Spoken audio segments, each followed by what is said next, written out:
자, 오늘 본문은 이 이야기예요. 부잣집에 둘째 아들이 있었습니다.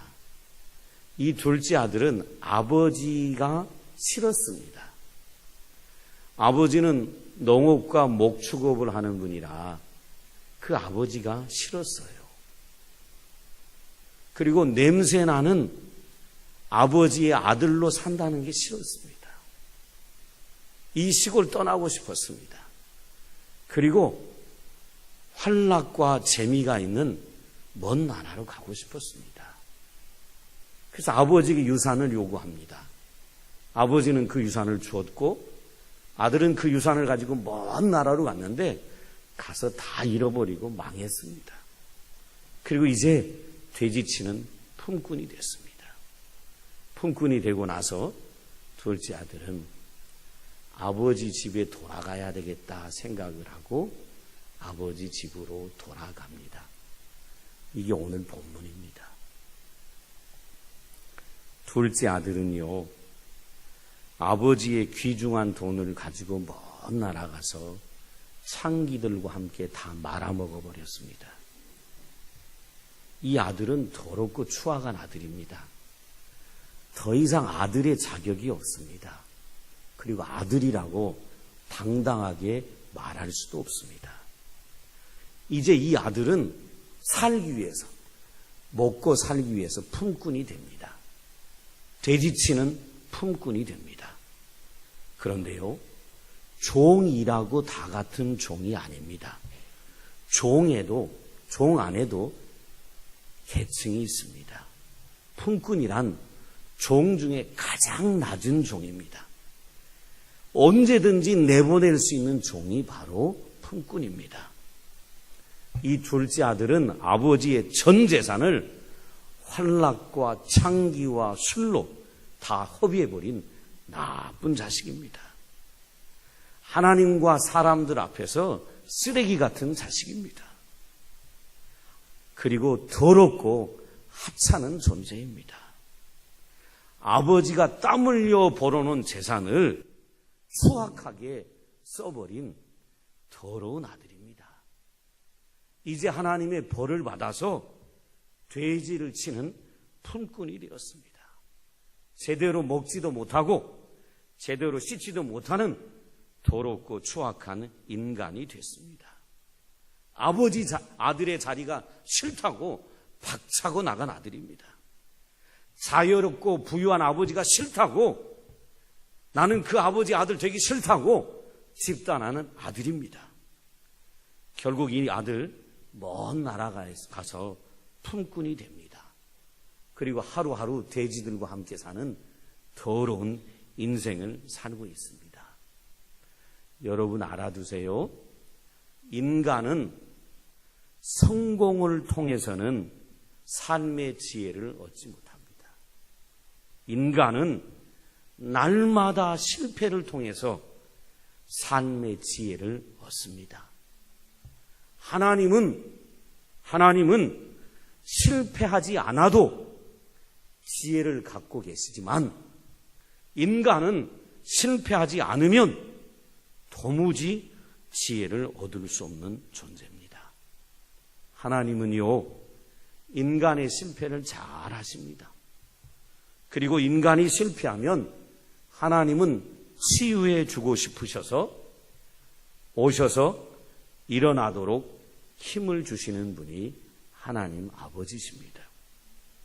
지금 둘째 아들이요, 모든 것 잃고 그 마음이 참담합니다. 하루하루 비참하게 돼지굴에서 돼지들과 더럽게 살아갑니다. 이 둘째 아들에게 하나님이 찾아오셨습니다. 그리고 하나님 아버지가 이 탕자에게 큰 깨달음을 주셨습니다. 나라는 존재가 어떤 존재인지 알게 해 주셨습니다. 이 아들이요, 아버지 집에서 둘째 아들로 살아갈 때는 오만했습니다. 얼마나 자신이 더러웠는지 이 둘째 아들은 자신을 보지 못했습니다. 돈에 눈이 멀어서 아버지 밑에 사는 걸 답답하게 여겼습니다. 그런데 말이에요, 지금 형벌로, 그 벌로 먼 나라에서 모든 것 잃고 돼지처럼 살고 있습니다. 아들이었을 때 아버지를 답답하게 여기고 아버지 집을 답답하게 여겼던 자기 이 못난 생각, 이 못난 모습 때문에 이 둘째 아들은 가슴이 아픕니다. 그리고 자기 스스로 생각합니다. 나는 아버지의 아들의 자격이 없다. 그래서 오늘 본문을 보면 둘째 아들이 아버지에게 이런 말 하고 싶습니다. 아버지, 나는 아들 자격이 없으니까 품꾼으로 보아달라고 말하고 싶습니다. 아들이 아닙니다. 품꾼입니다.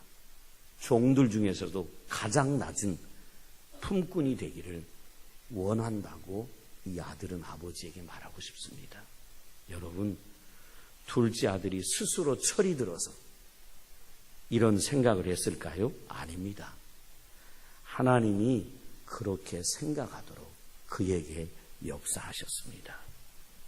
둘째 아들은요, 모든 것 잃고 망하고 나서 드디어 자신의 뒤를 돌아봅니다. 나는 큰 목장을 소유한 부유한 사랑이 많은 아버지의 둘째 아들이었는데 지금은 종보다도 못한 삶을 살고 있는 나. 왜 이렇게 됐을까? 나는 왜 이렇게 못난 인간인가? 나는 이제 아들의 자격이 없어. 나는 아들로서는 아버지 얼굴을 볼 수가 없어. 여러분, 이런 생각 어떻게 할 수 있었을까요? 하나님이요, 둘째 아들에게 모든 것 잃어버리게 한 다음에 그에게 아버지를 생각하고 자기 자신의 존재를 생각하도록 하나님이 깨닫게 하신 겁니다. 인간은요, 자신의 삶에 취해 살 때, 돈으로 모든 것 다 할 수 있다고 생각할 때는 절대로 자신이 어떤 존재인지 깨닫지 못합니다. 그러면서 스스로는 고상하고 위대한 존재라고 착각합니다. 그런데 모든 것 다 잃고 외롭고 천한 처지가 되면 그때 하나님을 경험합니다. 그리고 하나님의 역사로 내가 어떤 사람인지를 알게 됩니다. 지금 둘째 아들이 그렇습니다. 나는 아들로서 자격이 없다. 나는 아들로서 너무나 더럽게 살아온 자이다 라고 깨닫고 있습니다. 자신의 추악한 과거를 생각할 때마다 마음이 괴롭습니다. 그리고 더럽습니다. 이제 자신을 아무도 거들떠보지 않고 아무도 자신을 인간 취급해주지 않은 이 상황, 이때 비로소 깨닫는 게 있습니다. 그게 뭐냐면 하나님 외에는 아무도 없구나. 하나님 외에는 아무도 없구나. 하나님은 둘째 아들의 내면을 스스로 정확히 보도록 역사하십니다. 둘째 아들로서 얼마나 추악하게 살아왔는지 보게 하십니다. 지금 둘째 아들은 낙담하고 괴로워합니다. 자신을 보고 나는 아들의 자격이 없어. 이제 나는 품꾼으로밖에 살 수가 없어. 라고 자신을 보고 말합니다. 언제나 하나님은요, 인간의 존재를 정확히 보게 하시는 분입니다. 아들보다 못한 존재라는, 그리고 품꾼과 같은 천한 존재라는 사실을 보게 하는 분이 하나님 아버지십니다. 이제 둘째 아들은 자기 자신을 정확히 보게 됐어요. 뿐만 아니라 이 둘째 아들이요, 지금까지 살아왔던 것이 나의 힘과 나의 능력으로 살아왔는 줄 알았는데 그것이 아니고 하나님의 은혜로 살아왔다는 사실을 비로소 이 아들이 깨닫게 됩니다. 돈이요, 항상 자기를 따라다닐 줄 알았습니다. 그런데 돈이 다 날아가고 빈 털터리가 되자 자신의 존재를 정확하게 보게 됩니다. 그리고 오늘 본문에 이렇게 고백합니다. 아버지의 아들이라 일컬음을 감당하지 못하겠나이다 라고 고백합니다. 이 말이 무슨 말이냐면 지금까지 살아온 것, 나의 잘난 것으로 살아온 줄 알았는데 하나님 아버지의 은혜로 살아왔다라는 말입니다. 내가 잘나서 하나님 아버지 아들이 된 줄 알았는데 그게 아니라 하나님 아버지의 은혜로 지금까지 살아왔고 아들이 됐었다라는 것은 이 아들이 고백하는 말입니다. 그래서 이 둘째 아들은 아버지를 만나 이렇게 얘기합니다. 나를 품꾼의 하나로 보소서. 이렇게 고백합니다. 무슨 말이냐면 나는 아들의 자격이 없습니다. 나는 부족한 자입니다. 나는 더러운 자입니다. 이렇게 둘째 아들은 자신의 존재를 깨닫습니다. 여러분, 인간이 이 마음이 병이 들게 되면 자신이 누군지 모릅니다. 인간의 마음이 병들고 타락하면 하나님 아버지의 아들로서 누린 것을 하나님의 은혜라고 생각하지 않습니다.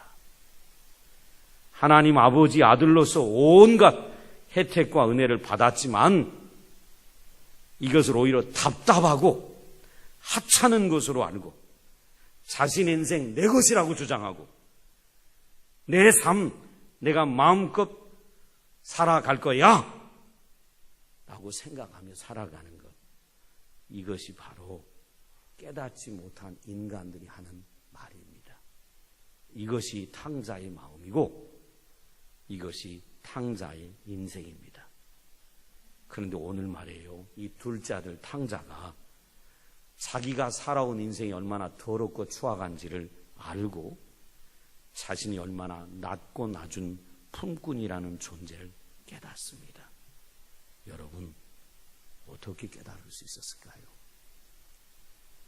하나님이 깨닫게 하지 않으면 어떤 인간도 자신이 어떤 존재인지 깨닫지 못합니다. 이제 탕자는 하나님 앞에서 품꾼이라고 고백할 때 자신이 깨끗한 자가 됩니다. 하나님은 둘째 아들의 과거와 내면을 보게 하시고 지난날 둘째 아들로 살 때 아버지의 사랑과 부유함을 누리고 살았다는 걸 알게 하십니다. 그리고 이제는 둘째 아들이 아니라 품꾼으로 살겠다는 고백을 하게 만드십니다. 이 고백을 하고 나니까 둘째 아들이 아버지 집에 돌아갈 희망과 용기를 갖습니다. 여러분 기억하셔야 합니다.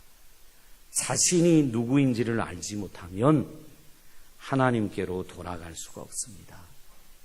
자신이 어떤 존재인지 알지 못하면 부유한 아버지 집으로 돌아갈 수가 없습니다. 둘째 아들이요, 만약에 이런 생각했다면 아버지 집으로 돌아갈 생각 못했습니다. 둘째 아들이 나는 흉년 때문에 망했어. 나는 흉년 때문에 재수가 없어서 돈을 다 날렸어. 라고 핑계를 댔다면 이 둘째 아들은 아버지 집으로 돌아갈 수가 없습니다. 그런데 이 둘째 아들이 모든 것의 책임은 나에게 있어. 나는 이제 품꾼이고 천한 존재야.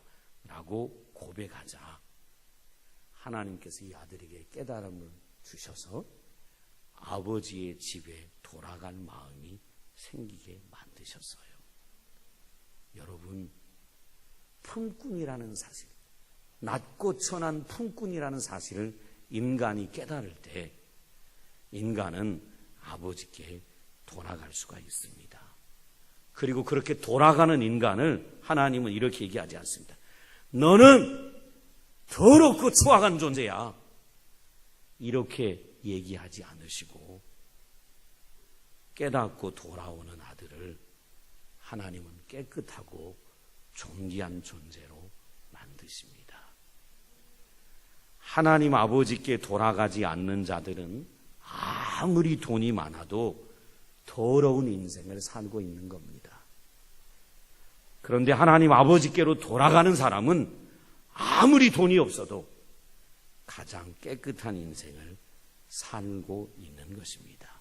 그런데 말이에요, 이것을 누구만이 알게 해주실 수 있냐면 하나님만이, 오직 하나님만이 인간이 어떤 존재인 것을 알게 해주십니다. 인간이 아무리 굶고 산속에서 돌을 닦는다고 깨닫는 게 아닙니다. 창조주 하나님이 인간의 눈을 열어주지 않으시면 인간은 여전히 타락한 아들로 거만하고 오만하고 실패한 인생을 삽니다. 그런데 창조주 하나님이 찾아오셔서 눈을 열어주시면 내가 낮고 낮은 천한 품꾼이구나 라는 사실을 깨닫게 됩니다. 우리나라 역사를 5,000년 역사라고 얘기합니다. 우리나라 역사가 5,000년 역사인데 100여 년 전만 해도 우리나라는 5,000년 동안 우상 숭배했던 나라입니다. 온갖 우상을 섬겼던 나라입니다. 5,000년 동안 이 나라의 백성들이 돌을 깨우치려고 얼마나 많이 산속으로 들어갔는지 몰라요. 5,000년 동안 수많은 우상을 섬기는 종교를 따랐습니다. 그리고 그 종교들이 가르치는 게 있습니다. 산속으로 들어가라, 굶어라, 고해해라, 돌을 닦아라, 그러면 깨닫는다. 그런데 깨닫지 못했습니다. 여러분, 굶는다고, 산속에 들어간다고, 돌을 닦는다고 깨닫는 게 아닙니다. 하나님이요, 눈을 열어주셔야 깨닫게 돼요. 그리고 내가 더럽고 오만한 존재구나 라는 사실을 알게 되고, 열어주시면 내가 낮고 천한 비천한 품꾼이구나 라는 걸 깨닫고 하나님께로 돌아오게 됩니다. 그런 돌아오는 자녀들을 하나님 더럽다고 내치지 않으시고 그 품꾼 같은 선한 존재인 아들을 하나님은 깨끗게 하시고 존귀하게 만들어 주십니다. 오늘 이 본문의 둘째 아들이요, 자기 자신은 모든 것 잃었고 그리고 자기 자신은 너무나 더럽고 괴롭고 마음 답답해서 아버지께 돌아갈 마음을 갖지 못했습니다. 아버지께 돌아갈 용기가 나지 않았습니다. 그런데 하나님이 찾아오셔서 이 아들에게 깨닫게 하니까 이 아들이 나는 더럽고 천한 품꾼이라는 고백을 하게 됐고, 고백하는 그 아들을 아버지 하나님이 깨끗게 만드셨고 아버지 집으로 돌아갈 마음을 주셨습니다. 인간이 말이에요, 힘들고 어려울 때 자기가 참 비천한 존재구나 라는 걸 깨달을 때 자괴감으로 나는 비천한 존재야 라고 고백을 하는데요, 하나님이 찾아오셔서 내가 비천한 존재라는 사실을 고백하게 되면 자괴감이 사라지고 자존감으로 치유됩니다. 인간은 절대로 스스로 자기를 치유할 수가 없습니다. 하나님이 치유해 주셔야 인간은 깨끗한 존재가 돼요. 오늘도 살아가면서 자괴감을 가지고 살아가는 사람들이 많아요. 이런 사람들이에요. 자기가 너무 더러운 걸 알고 미칠 지경인 사람들이 갖는 감정이 자괴감이에요. 그런 그런데 자존감은요, 달라요. 똑같이 더러운데 하나님의 은혜로 나는 깨끗해졌어 라고 생각하는 사람은 자괴감이 아니라 자존감을 갖습니다. 그리고 이 자존감을 가진 사람들은 품꾼이라고 고백해도 상처가 되지 않아요. 왜냐하면 그 심령 안에 하나님의 치유가 일어났기 때문에 그렇습니다. 여러분, 사람이요, 자기 자신이 품꾼이야, 또 남들이 나를 천한 품꾼이라고 이렇게 말할 때 하나님에 의해서 치유되지 않은 사람은 그 말 들으면 불끈합니다. 불끈해요. 불끈합니다. 그런데 내가 낮고 천한 자지만 하나님에 의해서 치유된 사람은요, 자기 자신에 대해서 자기 나는 품꾼이에요. 남이 나에게 또 무슨 말을 하더라도 자존심이 상하지 않아요. 왜냐하면 하나님에게 이미 치유됐기 때문에 그래요. 여러분, 치유가 뭐냐면, 치유는 나라는 존재가 얼마나 하찮고 별 볼 일 없는 존재인가 라는 사실을 알아야 치유가 됩니다. 치유란 내 자신이 얼마나 하찮고 별 볼 일 없는 존재인가 라는 사실을 알아야 치유가 됩니다. 이 둘째 아들, 아버지 아들로 있을 때 허세, 활락, 타락을 쫓아 사는 삶을 살 때 이 아들은 더러운 아들이었습니다.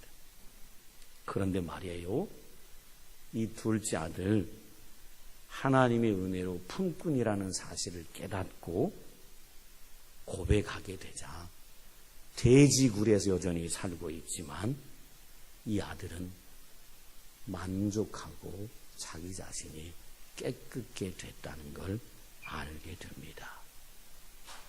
여러분, 하나님이 우리를 치유하시면 우리 자신을 높이지 않습니다. 하나님이 우리를 치유하시면 하나님 앞에서 우리가 한없이 보잘것없는 아무것도 할 수 없는 존재라는 고백을 하게 만듭니다. 이것이 바로 하나님의 치유하는 방법입니다. 사랑하는 성도 여러분, 세상 사람들은요, 아니요, 교회 나오는 신자 중에도요, 사람들은 자기 자신이 어떤 존재라는 사실을 알지 못하는 사람들이 많습니다. 그래서 신자라고 하는 사람들 중에서도 교회 안에서, 가정 안에서 자기 자신을 높이기를 원하는, 목소리를 높이기를 원하는 사람들이 많이 있습니다.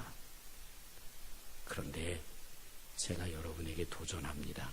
성도는 자신의 존재를 높게 생각하지 말아야 합니다. 공동체 안에서 자신이 높은 자처럼 행동하지 말아야 합니다. 성도는 하나님 앞에서 언제나 자신이 품꾼처럼 낮은 자임을 고백해야 합니다. 나는 부족한 자라는 사실 고백해야 합니다.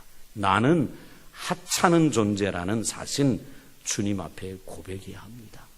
사도 바울이 나는 무익한 존재라고 하나님 앞에서 고백합니다. 여러분 생각해 봐요. 가정에서 남편이 자신의 존재를 이렇게 높이고 아내나 자식들의 존재를 한없이 낮춰버리면 그 가정은 불화가 나고 깨집니다. 교회의 직분자들이 자신은 낮은 품꾼이라는 사실을 고백해야 합니다. 교회에서 중요한 자일수록 하나님 보시기에 작은 자라고 고백해야 합니다. 자신을 낮추는 건 사람의 능력으로 할 수가 없습니다. 자신을 낮추는 것은 하나님이 치유해 주셔야 자신을 낮출 수 있습니다. 주님이 치유해 주지 않으시면 인간은 자신을 높입니다. 그런데 주님이 치유해 주시면 남을 높이고 하나님을 높이고 나는 낮추고 깨끗한 자가 됩니다. 제가 이제 말씀을 마무리하려고 합니다. 여러분, 저와 여러분, 우리 모두 다 하나님 아들의 자격이 될 수 없는 자들입니다. 저와 여러분, 비천한 자들입니다. 저와 여러분, 사악한 사람들입니다. 그러기에 우리는 나를 낮추고 주님 앞에서 천한 품꾼으로 여겨야 합니다. 그러면 하나님은 우리를 깨끗게 하시고 우리를 존귀한 사람으로 만들어 주십니다. 우리 기도하십시다. 말씀을 묵상하며 잠시 통성으로 기도하려고 합니다. 세상에 많은 사람들이, 신자들도 마찬가지지요. 다 자신을 높이고 싶어 합니다. 그래서 목소리도 높입니다. 나를 알아봐 달라는 겁니다. 나를 인정해 달라는 것입니다. 그리고 나를 알아봐 주지 않고 인정해 주지 않으면 너무나 괴로워합니다, 사람들이. 여러분, 저와 여러분은 아무것도 아니에요. 저와 여러분은 사악한 존재들이고 하찮은 존재고, 심지어 하나님이 우리를 지옥에 보내셔도 할 말이 없는 존재입니다. 우리는 우리 자신을 봐야 합니다. 여러분, 얼마나 여러분 하나님의 집에 있는 걸 싫어했습니까? 하나님 믿고 사는 걸 얼마나 답답히 여기셨습니까? 그리고 예수 믿고 교회 안에만 살아가는 사람들 보면 하찮은 것처럼 여기지 않았습니까? 우리가 탕자입니다. 그리고 우리가 낮고 천한 품꾼인 걸 알고 고백해야 합니다. 그래서 이 시간 통성으로 기도하는데 인간의 힘으로는 깨달을 수가 없어요. 하나님이 오셔서 우리 영안을 열어주셔야 우리가 깨닫고 하찮은 존재라는 고백을 할 수가 있습니다. 이 시간 우리 회개하며 기도하십시다. 얼마나 사악한 존재인지 보게 해달라고 기도하고, 하나님이 보여주시고 깨닫게 하시면 회개하고, 그리고 하나님, 나는 품꾼입니다. 나를 깨끗게 해달라고 우리 하나님 앞에 간구하는 기도하겠습니다. 우리 다 같이 간절한 마음으로 말씀을 묵상하며 우리 주님 세 번 부르고 통성으로 기도합니다. 주여, 주여, 주여. 아버지 하나님, 제가 하나님 품꾼입니다.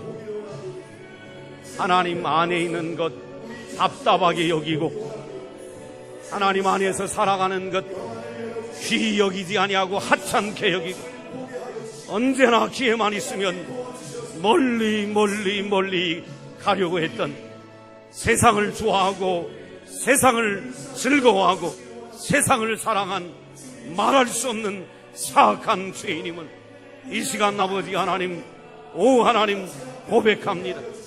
하찮은 존재입니다. 비천한 존재입니다. 주여 하나님, 말할 수 없이 무익한 존재임을 아버지 하나님 고백합니다.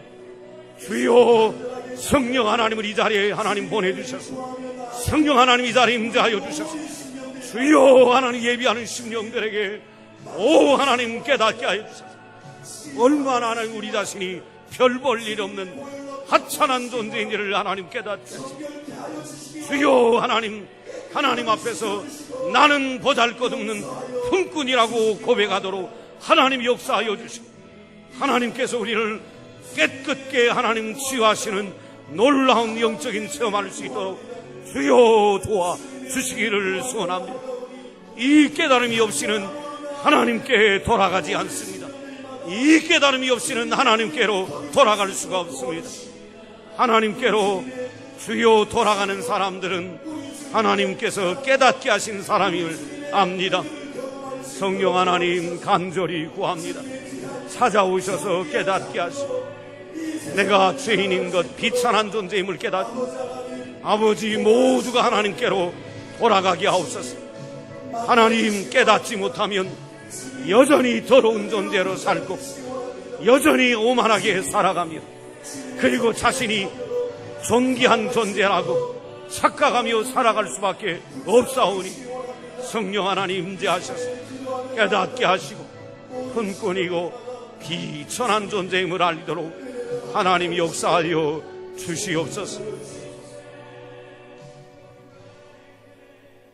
아버지 하나님, 아버지 하나님, 지금도 우리는 하나님 안에 사는 걸 귀찮게 생각합니다. 답답하게 생각합니다. 이것이 귀한 걸 모르고 하찮은 것으로 생각합니다. 그리고 늘 기회만 있으면 세상으로 가려고 합니다. 세상이 좋아 보입니다. 세상이 쾌락이 즐거워 보입니다. 그래서 얼마나 세상을 사랑하는지 모릅니다. 하나님, 우리 의지로 깨달을 수가 없습니다. 하나님이 우리를 깨닫도록 눈을 열어주시지 않으면 깨달을 수 없고 깨닫지 않으면 돌아올 수가 없습니다. 성령 하나님 역사해 주셔서 오늘 나와 예배하는 성도들을 깨닫게 도와주시고 얼마나 하찮고 얼마나 비천하고 얼마나 무익한 종임을 깨닫고 모두가 하나님께로 돌이키도록 역사하여 주옵소서. 하나님이 우리를 깨끗게 해주시는 영적인 체험들을 경험하도록 은혜 베풀어 주옵소서. 예수님의 이름으로 간절히 기도드리옵나이다.